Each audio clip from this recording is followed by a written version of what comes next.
नमस्कार दोस्तों, आप सभी का वेलकम है क्विक स्टडी जियो चैनल पर। आज का जो टॉपिक है वो है UNESCO recently added 11 new biosphere reserve.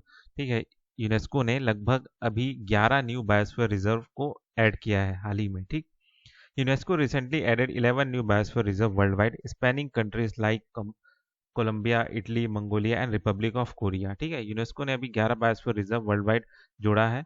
ठीक है, न्यू बायोस्फीयर रिजर्व बनाया, मतलब घोषित किया है, बायोस्फीयर रिजर्व में उसको जोड़ा है। ठीक है, तो ये जो देश है कोलंबिया, इटली, मंगोलिया, तो इन सारे देशों से ये जो है biosphere reserve, new biosphere reserve बनाया गया है, मतलब घोषित किया गया वर्ल्ड वाइड। ठीक है, यूनेस्को द्वारा।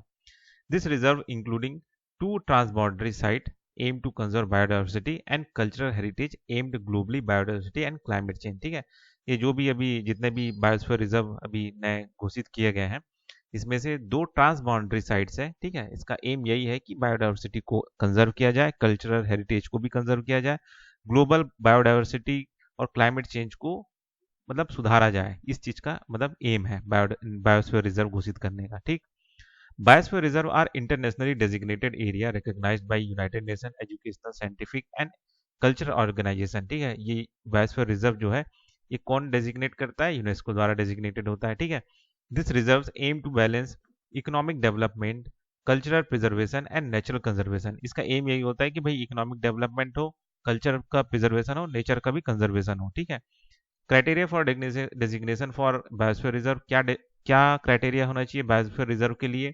ठीक है, a site must contain a protected and minimally distributed core area of value of nature conservation. मतलब वो जो साइट है वो कुछ एरिया मिनिमली, कुछ डिस्ट्रीब्यूटेड एरिया, कोर एरिया हो, प्रोटेक्टेड एरिया हो। ठीक है, जो कि नेचर कंजर्वेशन को प्रोटेक्ट कर रहा हो, नेचर कंजर्वेशन कर रहा हो। ठीक है, the core area must be a biology bio The core area must be a biogeographical unit and should be large enough to sustain a viable population representing all tropic level। ठीक है, मतलब वो जो कोर एरिया है, ठीक है, वो ऐसा होना चाहिए कि भाई वहाँ पे जो पॉपुलेशन है, ठीक है, हर ट्रॉपिक लेवल का वहाँ पे रिप्रेजेंट होना चाहिए। ट्रॉपिक लेवल मतलब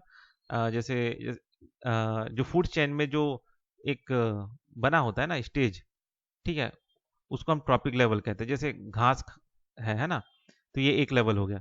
अब घास को खाने वाले कौन कौन से जीव हो गए, तो वो एक लेवल के, एक टॉपिक दूसरा टॉपिक लेवल के जीव हो गए। ठीक है, अब इन जीवों को खाने वाले कौन कौन से जीव हैं, तो वो एक टॉपिक लेवल हो गया। तो ये हर एक लेवल, मतलब हर एक टॉपिक लेवल के जो पॉपुलेशन है वो यहाँ पे रिप्रेजेंट होना चाहिए उस कोर एरिया में। ऐसा नहीं कि सिर्फ घास फूस है वहाँ पे और कोई जीव जंतु नहीं है और उसको बायोस्फीयर रिजर्व घोषित कर दे, नहीं, वैसा नहीं होना चाहिए। ठीक है, the involvement of local communities and use of their knowledge is biodiversity preservation. ठीक है, मतलब ये कहा जा रहा है कि भाई वहाँ पे लोकल कम्युनिटीज का भी इन्वॉल्व हो, ठीक है, उनके नॉलेज का भी यूज हो और उस बायोडाइवर्सिटी को प्रिजर्व करने में।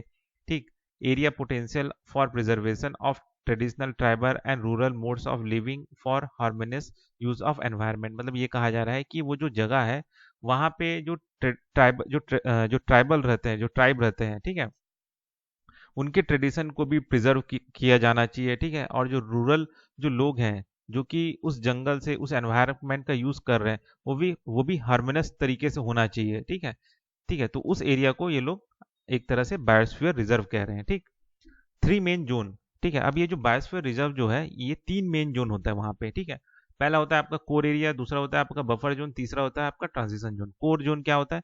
The area most there are the most protected region in the within the biosphere reserve. They conserve endemic plants, animal and important genetic reservoir।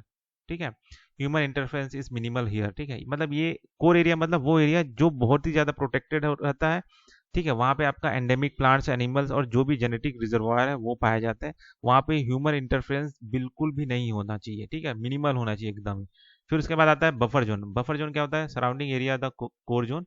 This area allow limited activities like tourism, fishing and grazing, research and education are encourage. ठीक है, buffer zone क्या होता है? जो भी आपका ये जो कोर जोन है जो कि बहुत ही ज्यादा प्रोटेक्टेड है, उसके और इर्द गिर्द एक रीजन बनाया जाता है जिसे बफर जोन किया जाता है। ठीक है, तो ये जो रीजन रहता है, ये जो हिस्सा है, ये रीजन जो होता है, यहाँ पे लिमिटेड एक्टिविटी किया जा सकता है, जैसे टूरिज्म, फिशिंग या ग्रेजिंग। ठीक है, ज़्यादा नहीं होना चाहिए। ठीक है, और ये जो जगह है ये एक तरह से एजुकेशन और रिसर्च के लिए एनकरेज किया जाता है। ठीक है, फिर उसके बाद आता है transition zone, the outermost part where human activities and conservation coexist harmoniously, settlements, cropland and manage forest characterize this zone. ठीक है, उसके बाद जो ये जो जोन आता है वो आपका कहलाता है आपका ट्रांजिशन जोन, जहाँ पे आपका ह्यूमन एक्टिविटी अलाउ है। ठीक है, और जो आपका ह्यूमन सेटलमेंट है, फॉरेस्ट का मैनेजमेंट होना, ठीक, और जो कंजर्वेशन है, कुछ भी चीज़ का कंजर्वेशन किया जा रहा है, तो वो सारा चीज़ यहाँ पे अलाउ है। तो ये जो जोन है इसे हम कहते हैं ट्रांजिशन जोन। ठीक, तो ये हो गया आपका यूनेस्को का 11 न्यू बायोस्फीयर रिजर्व। ठीक, तो बस इस टॉपिक में इतना ही, फिर मिलते हैं नेक्स्ट वीडियो में।